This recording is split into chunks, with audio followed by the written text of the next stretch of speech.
and welcome to a second episode of our podcast. We are Welshot and this is the introduction to photography. We are recording live, I suppose, in the Welshot Creative Hub. And my name is Lewis and I've been part of the Welshot team for what feels like a long time now, actually. It is, it's a few years now, isn't it? Yeah. My thing is videography, and as you'll find throughout this episode, I'm a big lover of the Peak design range of straps and bags, and that is the title of today's episode. We're going to be talking everything bags and everything straps. I'm Eifion, as most of you know. I'm one half of the Welshot team. I work constantly with Lee in the Welshot Hub here. And as Lewis has just said, we're going to be talking about bags and straps today. So what we use and what we would either recommend or advise people to think about when they're thinking about buying something new in that respect. Yeah, see, the reason that we chose bags and straps is because if you think about it, everybody that you know, anybody that you see with a camera, either has, or normally has both, either has a camera strap or a bag. I think everybody I know that's even got anything from a point and shoot compact camera right up to £10,000 worth of kit, they've all got some form of bag, case or rucksack, or just, a bag is something that everybody seems to buy. It's for protection really, a lot of it, isn't it? Definitely. Plus it's Christmas coming up. Yeah, we're going to say, literally took the words out of my mouth. This time of year is something that a lot of people tend to buy as gifts for somebody that's got a camera as well. Or if you're listening because you want to treat yourself, then maybe we can differentiate the difference between the rucksacks and the messengers and maybe what will suit you better. Thing is, there's such a range of stuff out there. It's bewildering really, isn't it? Yeah. If you go into a dealer, they can advise you, but then again, it depends on how much you want to pay and the size and the type of bag that you want as well. So it's quite a personal thing, isn't it? Yeah, definitely. And on that, in terms of pricing and what you're going to pay, I think I'm going to kick it off. I'll start with, you genuinely do get what you pay for in terms of quality, even down to the zips. Like the YKK zips, we were talking about it yesterday. Yeah. How they're much better quality. Now, if you're listening to this thinking, I thought a zip was just a zip. But no, there are certain brands, and YKK is one of the brands. It's world leading. You see them on all the high quality jackets, on the high quality bags, and anything that uses a zip, really. Tents and things tend to use YKK because they're quite a secure zip. They're very reliable and they're robust, aren't they? Yeah. That's the main thing. Everybody's tried a naff zip. You get a crap jacket and the zip doesn't quite connect at the bottom, and you have to throw it away because you can't zip it up properly. Or the opposite, when it is sealed, it then splits open and is no good. I got stuck in one once. It got halfway up and it wouldn't go up or down. That's exactly. it. And either way, for a camera bag, if it's sticking locked and closed or splitting open when it's full of kit, either way could potentially be fatal to your kit. Yeah. So the money that you would have saved, if you're thinking, that 30 quid extras is just too much on that camera bag, spend the 30 quid. It's never too much. Beg, borrow, steal to get that extra 30 quid, because it will only cost you more down the long run if that bag splits and you end up with all your kit all over the middle of the road. That 30 quid's just turned into £3,000 potentially. Yeah. And the material the bag's made of as well makes quite a difference, doesn't it? Yeah. Personally, the ones I use at the moment are like a canvas type material, and they're not say waxed, but they've got some sort of protection on them against the elements really. So if it does, yeah. So the water doesn't exactly roll off, but it doesn't penetrate the material. There's also a cover which can go over the top of it. So it's like a bit of a shower cap type of thing that'll go on it. But some bags have got a cover which actually rolls over. It's part of the bag itself, isn't it? Yeah, they're clever, them. You normally see them on a little pull cord thing on the bottom, like a tiny little tag. Yeah. But yeah, when it comes to bags, I'm split 50-50 as to, if somebody said to me, we should have done a poll for this, I was thinking this morning, we should have done a poll to see what people prefer, whether it be messenger or rucksacks. But I have both, and I use both quite frequently. But as I sit here now across the room, I've got a messenger bag, and my messenger bag is something that I use every day because it's easier to use. A rucksack is something that I would normally take to the destination, or if I was going away or I was traveling or whatever, I would take my rucksack full of everything, all my lenses, all my chargers, laptops, whatever, take it, drop it off at the hotel room or wherever, and then use the messenger bag then to kind of go from there. Day-to-day sort of thing. Yeah, and use the rucksack as almost like a base. Yeah. I know a lot of people who actually use a large camera bag, be it a rucksack or whatever, as a base for all their kit at home. Yeah. So they've got somewhere secure that everything's all nice and tidy in one spot. Yeah, you just put it in a drawer somewhere and pull it all out and it's all there ready to go. I've got a really old big Manfrotto rucksack. I can't even find it on the internet. It's massive, but to me it's really soft. Okay. So it's a brilliant bag. Fits more than I would ever need in it. But the reason it has been kind of demoted to the home bag is because it's just too soft for me. Okay. And I prefer quite a hard, rigid case or bag. So like I use a timber rucksack at the minute, and you can pretty much stand on it with it empty, and everything inside it will just stay. It all supports itself. Yeah. So the dividers between the lenses and things, they are quite a solid thing. But it does have its disadvantages. If I go on an airplane with it, you can't squash it. No, I know that what that is, that form factor, that is what I've got, and I am not squeezing that in anywhere. Like that is as good as a briefcase, really.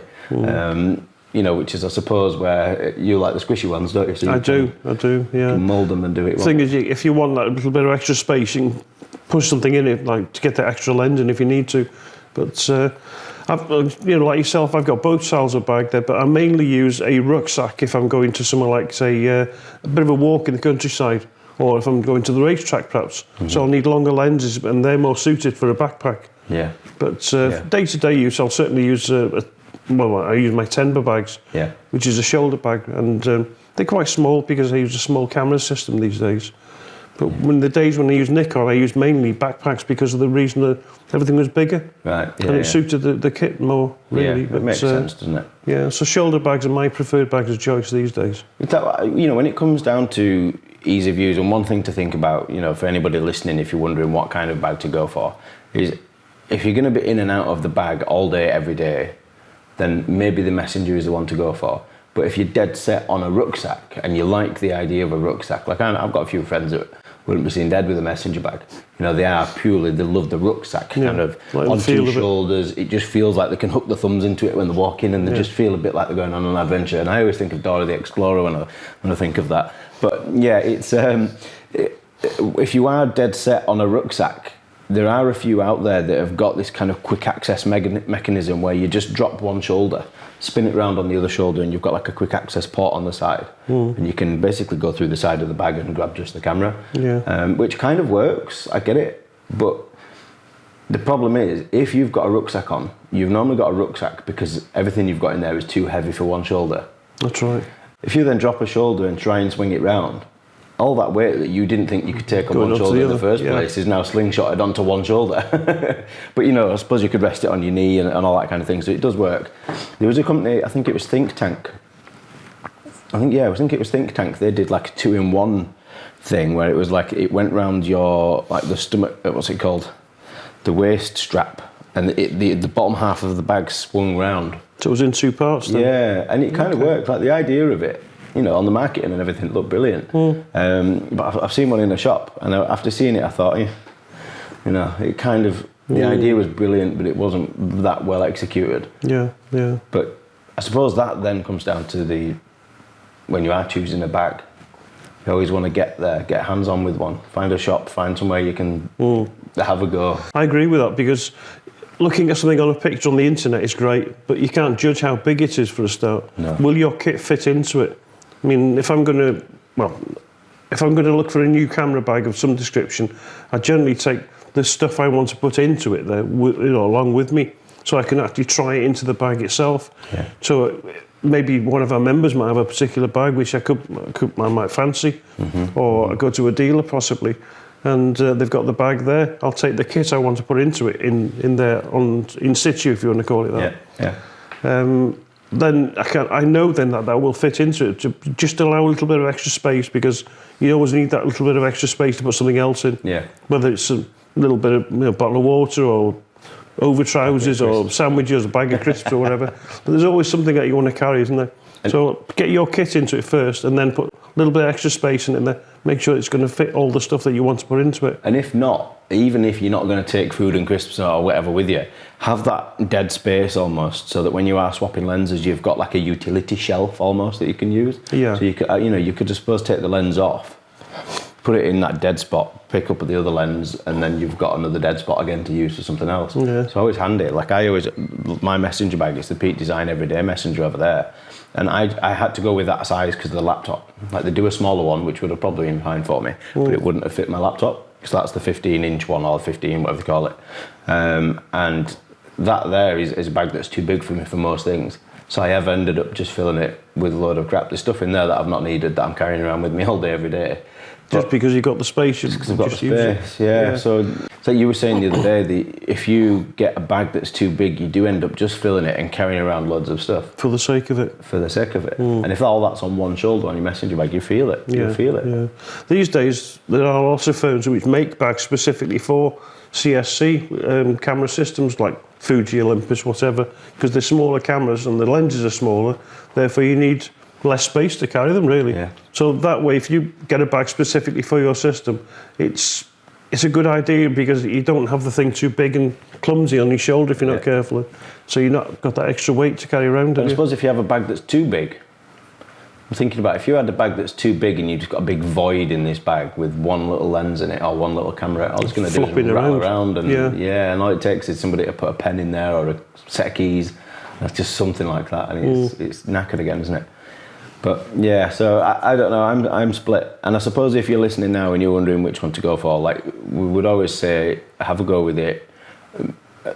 As we kind of both alluded to there, I suppose you want to think about what you're going to put in it and then add another little section to it, because it's things like your batteries or your charger. Yes, it can take your camera and your lens, but will you be able to squeeze a charger in there if you need to? Will you be able to squeeze another 2 batteries in? Have you got an area for your little memory card holder? Has it got a little pouch for just memory cards on their own? You know, all these little things kind of go a little bit bigger, because chances are, if you're going to upgrade your kit in 6 months' time, 12 months' time, you need that extra space. You generally either buy an additional lens or swap whatever lens that you've got now for a better lens, and normally a better lens is a bigger lens. Yeah, bigger as in maybe longer or possibly wider. Yeah, anyway. Because it's a faster aperture. Yeah, so I suppose if you are looking kind of future-proof yourself for something a little bit bigger. Yeah, but these days most people do go for the slightly smaller camera bags because a lot of people have gone over to the mirrorless system, haven't they? Yeah. So have you noticed how the camera lenses are getting bigger though? Yeah. I think that's another kind of. I think we should do another podcast episode on that, maybe. We could actually put a poll across to see if people agree with the way things are going. Yeah, we could. So so we were saying about camera straps before as well. Yeah. So I mean, it's funny because if you're listening now, you'll figure out in a minute that me and Eve have got 2 very opposite approaches to camera straps. Like I'm very much not really caring what they look like. I very rarely use them, to be honest now. But I use the Peak Design system, and I promise you I'm not being paid by Peak Design for this episode.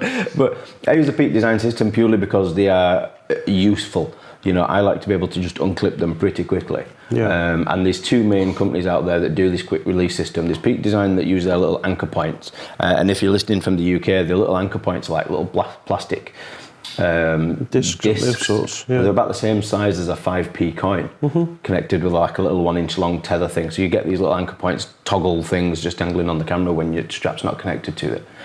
And the other brand is Optec. They've been good for years, haven't they? Yeah, I like them. And what they benefit from is they end up with about 3 or 4 inches worth of toggles hanging off the camera, which is what puts me off.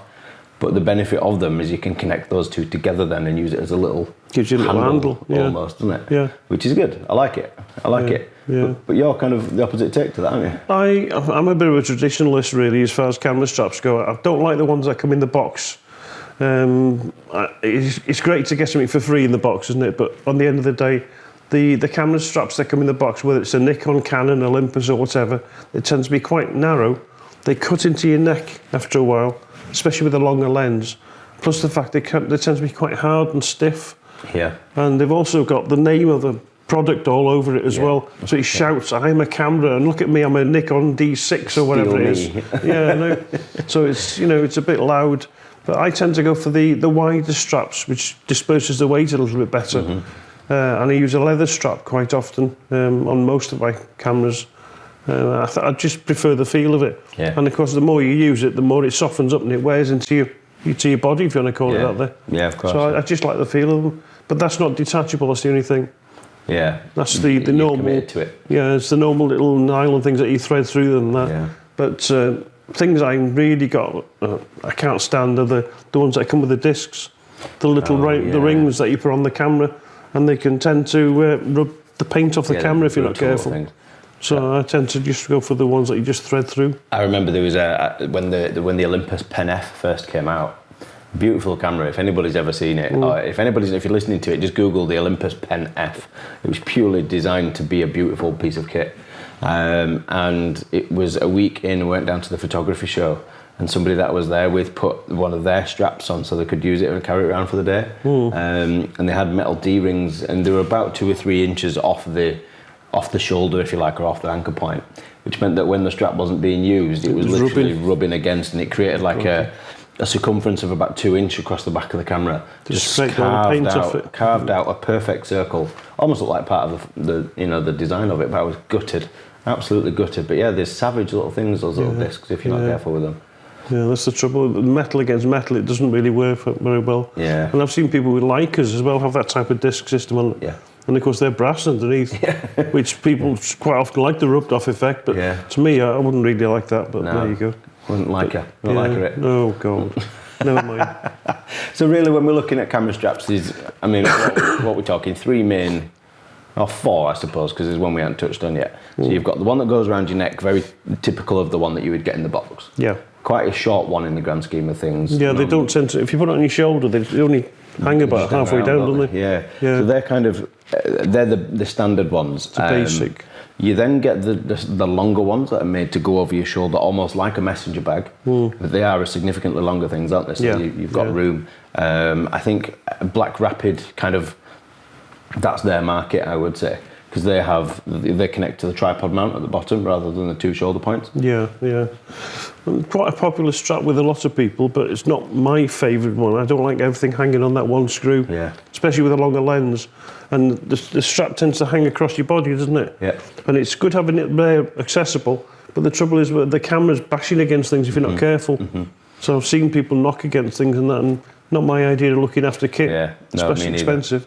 But on that over the shoulder thing, like I recently got married, and the wedding photographer there, he had like I suppose you'd call it like a harness. It was like a 2 over the shoulder thing, so he had 2 cameras connected, and they were joined in the middle, if I remember rightly.